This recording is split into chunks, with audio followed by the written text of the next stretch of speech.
When I said publicly in 1991 that the Earth was a living entity that we could communicate with and could communicate with us, people just dubbed me crazy.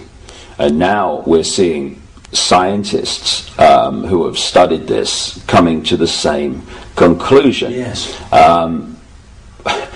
The bottom line is this: everything is conscious. What we call creation is like an ocean of infinite energy, which is manifesting itself in different forms. It's like we may perceive ourselves as droplets, if you like, individuals. But if you put a droplet in the ocean, where does the droplet end and the ocean start? The ocean is the droplet is the ocean, and it's the same with us. You may look as you do, I may look as I do, that wall may look as it does, but they're all expressions of the same energy field, manifesting in different ways. So of course the planet itself is a living, thinking, emotional entity. And we are interacting with that energy field. And one of the things the Illuminati have set out to do and are trying ever more to do in the period we're experiencing now is to bring the vibrational state of the Earth's field, the Earth's consciousness, to as low a point as they can. Because we, as human beings, are living in that energy field. And it's very simple. If you affect the sea, you affect that which lives in the sea. And so the more that they can lower the vibrational state of the planet, the more it becomes, if you like, treacle-like density. The more we living in that energy field are pulled into that state. When you have the wars and the environmental destruction and all these things that cause tremendous negative emotional energy, then you are lowering the vibrational state of the planet, you're lowering the vibrational state of the people. And you're basically holding them in a vibrational prison, which makes it much more difficult, not impossible, but much more difficult for them to hold connection out into the infinite beyond, where they can be in this world, but not of it in terms of their perspective of reality.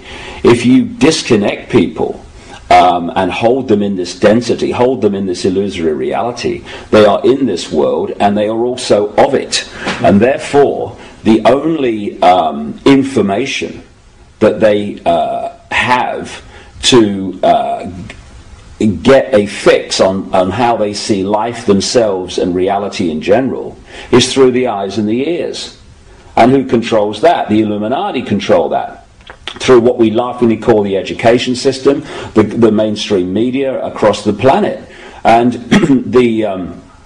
that's what they're trying to do. They're trying to disconnect us from multidimensional infinity so that we don't see the world from that perspective and therefore see through the illusion and see through the nonsense and see through the lies. And then once they've disconnected people, they then program this lower level of our consciousness with a reality that suits them. And this is why people who have had a different perspective on life, a different perspective on reality, who have held that connection to some extent out into the infinite, and have expressed that view, expressed that vision of reality and possibility here, they're the ones that are dubbed crazy, lunatics, and dangerous. Why? Not because they are, but because from the point of consciousness that they are perceiving this world, to people who are here, the vast majority, that is just crazy. I mean, if you said to people, is that table solid? They say, of course it is. Well, it isn't. It can't be. It's made of atoms, right? And atoms are not solid. Tell me how it does that. Our minds do that by turning vibrational fields into apparently physical objects. The denser the vibration, the slower the vibration, the more dense that we decode that into what appears to be a physical object. And so someone who's out there and can perceive that sees the world in a completely different way, and because it's different to the norm, and the mass norm, which is programmed into people from cradle to grave, they're just isolated and called crazy. When in fact, they're the people we need to listen to. Yeah, and I remember Stanley Messenger. He said to me once that there are no objects, there are no things. Everything that, like for example, the wooden table, everything is an event, because once that was a tree, and in years to come that will be thrown away into a skip and it'll end up decomposing somewhere. We don't perceive that as an event because it's happening on a slow scale. But there are no things, there are only events. Well, that table was once a tree, and when it was a tree, it was an illusion. Now it's a different kind of illusion, and when it's thrown on the scrap heap and goes back to energy as it decomposes, then it will still be an illusion. And this is for me, if you're talking about how we're controlled, how the few control the many.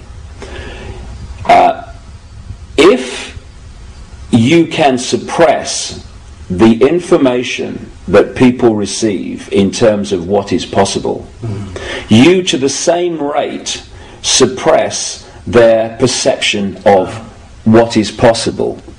Okay, now once you have accepted that what we're told is possible is how it is, then you're living in a box that big. So anyone that starts to talk about things that are beyond that perception of possibility, you immediately dismiss them as crazy. And I'll give you an example of what I'm talking about. A few centuries ago, when people said the Earth was a sphere, they were perceived as crazy and dangerous. And one of the reasons was that if you lived on the bottom of a ball, you would fall off, right?